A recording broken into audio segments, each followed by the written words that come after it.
Gopi Kumar Srivastava, and this is my 10th chapter, employment and unemployment of Indian economy. And this is second video. And so let's understand the topic related to this video, the size of workforce in India. Workforce का size क्या है, मतलब कि कितने लोग काम में actually में लगे हुए हैं जो इच्छा करते थे। तो अगर मान लीजिए जो इच्छा करते हैं और वो काम में लगे हुए हैं तो उसके बारे में हमें डिस्कस करना है यहाँ पे। India has a workforce of nearly 40 crore of person. इन भारत का जनसंख्या जितना भी है उसमें से 40% जो लोग हैं, 40 करोड़ जो लोग हैं वो काम में एक्चुअली में इन्वॉल्व है, मतलब वर्कफोर्स में है, मतलब काम कर रहे हैं, नौकरी मिला को। About 70% of the workforce comprises male worker. इस 40 करोड़ में भी 70% जो है वो मेल वर्कर हैं, ठीक है, एंड ओनली 30% फीमेल वर्कर है। आप समझिए यहाँ पे कि मान लीजिए यहाँ पे अगर मैं आपको बताऊँ कि 40 करोड़ का आबादी में जो लोग वर्कफोर्स में है, मतलब जो एक्चुअली में काम में इन्वॉल्व है, जिनको जॉब मिला हुआ है और जिनको सैलरी भी मिलता है, उसमें से 70%। तो अगर हम 70% अगर इसका निकालें तो हमारा ये 70% 28, आप मान लीजिए कि 28 निकल जाएगा। हाँ बिल्कुल 28 पर निकल जाएगा, मतलब 28 करोड़ लोग जो है मेल है और 12 करोड़ लोग को आप फीमेल मान सकते हैं, मतलब ओनली 30%, मतलब 40 करोड़ का लोग जो वर्कफोर्स में जिनको काम मिला हुआ है उसमें 28 करोड़ जो लोग हैं वो मेल मिलेगा आपको, आदमी मिलेगा, और जो औरतें हैं वो आपको सिर्फ और सिर्फ 12 करोड़ मिलेगा। मतलब औरतों की संख्या कम है और मेल की संख्या ज़्यादा है, और मेल की सैलरी भी ज़्यादा होता है, औरतों को कम सैलरी भी कम होता है इन कंपेरिजन टू मेल। सो यही लिखा हुआ है, nearly 70% of workforce is found in the rural area. और ये भी कहा गया है कि जो भी काम मिलता है वो 70% आपको रूरल एरिया में मिलेगा। जैसे मान लीजिए ये 40 करोड़ का जो हमारा आबादी है उसमें जो काम है वो 70% जो काम मिलेगा वो आपको बिल्कुल 28 करोड़ को जो काम मिलेगा, 28 करोड़ को जो काम मिलेगा वो आपको रूरल एरिया में मिलेगा, और 30% जो काम मिलेगा वो आपको सिर्फ यहाँ पे गाँव में मिलेगा, ठीक ना। 70% of workforce is found in the rural area and urban area में 30% काम होता है। मतलब अर्बन एरिया उतना ज़्यादा बड़ा नहीं होता है, रूरल एरिया बहुत बड़ा होता है, इसीलिए यहाँ पे रूरल एरिया में काम ज़्यादा होता है, लोग ज़्यादा इन्वॉल्व रहते हैं, ठीक है। ये अलग बात है कि लोग गांव से शहर के हो जाते हैं काम की तलाश में।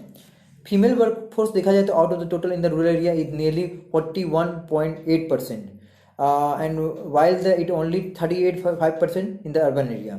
यहाँ पे बताया गया है कि जो हमारा फीमेल वर्कर है वो गांव में देखा जाए तो ज़्यादा है और शहर में देखा जाए तो कम है। तो गांव में औरतें जो है वो खेती बाड़ी से भी रिलेटेड काम करती हैं, इसीलिए यहाँ पे ज़्यादा परसेंटेज दिखाया गया है। What do this fact reveal. In fact से आपको क्या दिखाई देता है, तो हमें ये दिखाई देता है कि मेल की संख्या ज़्यादा है नौकरी में, मेल का वेजेज ज़्यादा है और फीमेल की संख्या कम है, पर गांव में फीमेल ज़्यादा काम करती है और शहर में फीमेल कम काम करती हैं। यही हमें रिवील होता है इससे, ठीक है। तो why is the bulk of the our workforce is the rural based. यहाँ पे ये कहा गया है कि हमारा जो जनसंख्या है वो ज़्यादा रूरल बेस्ड में क्यों है, तो ज़्यादा रूरल में एरिया में क्यों काम करते हैं। तो this is simple because bulk of job are in the rural area, क्योंकि बहुत सारे जो जॉब है छोटे मोटे जितने भी ले लीजिए वो आपको रूरल एरिया में मिलेगा। इससे ज़्यादा वर्कफोर्स जो है, जो काम है, जो काम में लोग इन्वॉल्व है वो गाँव में है। Thus it means the bulk of our GDP is drive from the rural economy. तो क्या आप ये समझ सकते हैं कि हमारा जो ज़्यादा से ज़्यादा लोग अगर ज़्यादा जॉब अगर गांव में कर रहा है तो GDP जो बढ़ रहा है, GDP जो डेवलप्ड हो रहा है, उसका कारण भी रूरल का इकोनॉमी है, अर्थव्यवस्था है। क्योंकि हमने यहाँ देखा है कि रूरल में ज़्यादा लोग काम करते हैं, तो इसका मतलब ये नहीं हो सकता कि GDP रूरल के कारण ही बढ़ रहा हो, GDP अर्बन के कारण भी बढ़ सकता है। Paradoxically, not implying that more people are engaged in the farming and allied activity, but contributing less to GDP। देखा जाए तो गांव में जितने भी लोग इंगेज है, चाहे फार्मिंग में हो या किसी और तरह का एक्टिविटी में हो, वो बहुत कम GDP में अपना कंट्रीब्यूशन दे रहे हैं, मतलब उतना कंट्रीब्यूशन नहीं देते। लोग ज़्यादा इन्वॉल्व है, लोग ज़्यादा काम भी कर रहे हैं, बट उतना ज़्यादा GDP को बढ़ाते नहीं हैं। This is means how low productivity of worker in the rural area. ये हमें ये दिखाता है कि हमारा वर्कर तो ज़्यादा है पर वहाँ उनका जो इनकम है वो बहुत कम है। लो productivity imply the low earning. मैंने आपको जैसे कहा कि उनका इनकम जो है कम है, मतलब लो प्रोडक्टिविटी मतलब यहाँ तक लोग ज़्यादा है पर कम इनकम कम कमाता है। Which is why there are wild street property in rural area. इसकी वजह से वहाँ पे गरीबी ज़्यादा देखा जाता है, ठीक है। Why the percentage of female worker low and lower still in the urban area. यहाँ पे ये कहा गया कि जो परसेंटेज है फीमेल वर्कर का वो लो क्यों है, और अभी तक अर्बन एरिया में देखा जाए तो फीमेल का जो जो जॉब है या जो वर्किंग जो काम करती है अर्बन एरिया में जो फीमेल, वो बहुत कम है। Because of the following reason, the female education in India is still far cry implying low opportunity for the job. देखा जाए तो फीमेल का जो एजुकेशन है भारत में वो बहुत ही दूर है, मतलब कि उतनी अच्छी नहीं है, जिसकी वजह से उनको अच्छा अपॉर्चुनिटी नहीं मिलता है, मतलब अवसर नहीं मिलता काम करने का। Among the most family in the urban area, job for the women is still governed by the family decision rather than the individual own decision। मतलब यहाँ पे जो औरतें होती है वो अपना डिसीजन नहीं ले सकती, उनका फैमिली लेता है कि वो काम करेगी नहीं करेगी।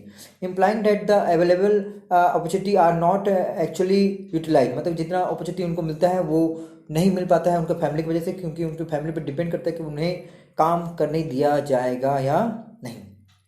अगला हमारा है higher employment among the women in the rural area is owing to be widespread rural poverty. यहाँ ये दिखाया जाता है कि जो गांव में औरतें हैं वो बहुत ज़्यादा काम में एम्प्लॉयड हैं, फिर भी वहाँ पे गरीबी देखा जा रहा है। Female worker in the rural area are largely engage in the low paid and less productive job. जो फीमेल होती है जो काम करती हैं रूरल एरिया में उनको जो लो पेड मिलता है, मतलब अर्निंग भी कम है, उनको सैलरी भी कम दिया जाता है, वेजेज भी कम दिया जाता है, और उनको उतना प्रोडक्टिव जॉब भी नहीं दिया जाता है, बहुत अच्छा जॉब भी नहीं दिया जाता है। Just to add their family income, मतलब इतना पैसा दिया जाता है बस अपने घर को चला सके, फैमिली को देखभाल कर सके, बस और कुछ नहीं। Many of them are given wages in the terms of grain. बहुत लोगों को तो, बहुत सारे जो फीमेल होते हैं उनको तो ग्रेन दे दिया जाता है, मतलब अनाज दे दिया जाता है during the harvesting season and the season when they find most job. तो देखा जाए तो ड्यूरिंग हार्वेस्टिंग सीजन में जब खेतों की कटाई होती है, जब फसलों की कटाई होती है, तो वहाँ पे उनको जॉब बहुत ज़्यादा मिलता है। ठीक है, next topic is the rate of participation in India, but before this topic we have to discuss some questions. The first question is why the bulk of the our workforce is in the rural based, क्यों मतलब कि ज़्यादा से ज़्यादा workforce जो है rural based क्यों है, ये आपको जवाब देना है यहाँ पे। और why is the percentage of female worker low and the lower still in the urban area, this is the second question. Must learn and write this question, आप इसको बिल्कुल अच्छे से करें। and write about the work size of the workforce in India, और या discuss the size of the workforce in India, this is very important question। क्या size है उसका, मतलब किस तरह से लोग वहाँ इन्वॉल्व हैं। In the next video we are discuss about the rate of participation in the India. So and this video is completed and must learn and write this video topics. Every question is very important, so must write it. Thank you.